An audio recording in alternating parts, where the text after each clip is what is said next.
जय श्री राम। जय श्री राम। प्रातःकाल राजा जनक से महर्षि विश्वामित्र ने कहा, हे राजन, दशरथ के इन दोनों कुमारों की इच्छा पिनाक नामक धनुष को देखने की है, अतः आप इनकी इच्छा पूर्ण करने की व्यवस्था कर कीजिए।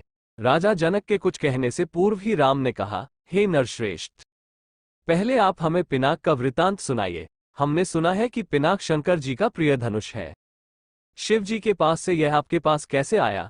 इस पर मिथिलपति जनक बोले, हे राम, एक बार प्रजापति दक्ष ने एक बड़ा विशाल यज्ञ किया। दक्ष जी शंकर जी के श्वसुर थे। अपने जामाता से अप्रसन्न के कारण उन्होंने उस यज्ञ में न तो शिव जी को आमंत्रित किया और न ही अपनी पुत्री सती को। पति के समझाने बुझाने की परवाह न करके सती अपने पिता के यहाँ यज्ञ में पहुंच गई। वहां सती का बहुत अपमान हुआ। सती ने देखा कि देवताओं के लिए यज्ञ का जो भाग निकाला गया था उसमें शिव जी का भाग था ही नहीं। इससे क्रुद्ध होकर सती ने यज्ञ कुंड में कूदकर अपने प्राण त्याग दिए। महादेव जी के गणों ने, जो सती के साथ राजा दक्ष के यहाँ आए थे, लौटकर महादेव जी को सारा वृतांत बताया। सती की मृत्यु की सूचना पाकर महादेव जी बड़े क्रुद्ध हुए। उन्होंने राजा दक्ष की यज्ञ भूमि में जाकर उस यज्ञ को नष्ट कर डाला। फिर वे अपना पिनाक नामक धनुष चढ़ाकर देवताओं को मारने के लिए अग्रसर हुए, क्योंकि देवताओं ने उस यज्ञ का भाग महादेव जी को नहीं दिया था। महादेव जी का ये रौद्र रूप देखकर सारे देवता बहुत भयभीत हुए। देवताओं ने अनुनय विनय करके महादेव जी का क्रोध शांत कराया। क्रोध शांत होने पर महादेव जी ने पिनाक को देवताओं को दे दिया और कैलाश पर्वत पर लौट गए। देवताओं ने उस धनुष को हमारे पूर्व पुरुष देवरात को दे दिया। तभी से वो धनुष हमारे यहाँ रखा है। हमारे पूर्वजों का स्मृति चिन्ह होने के कारण हम इस धनुष की देखभाल सम्मान के साथ करते आ रहे हैं। इसी बीच एक बार हमारे राज्य में अनावृष्टि के कारण सूखा पड़ गया, जिससे प्रजाजनों को भयंकर कष्ट का सामना करना पड़ा। उस कष्ट से मुक्ति पाने के लिए मैंने एक बहुत बड़ा यज्ञ किया। पुरोहितों के आदेशानुसार मैंने अपने हाथों से खेतों में हल चलाया। हल से भूमि खोदते खोदते भगवान की इच्छा से मुझे एक परम रूपवती कन्या प्राप्त हुई।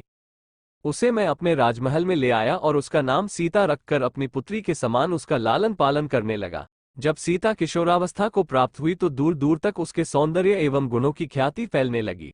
देश देशांतर के राजकुमार उसके साथ विवाह करने के लिए लालायित होने लगे।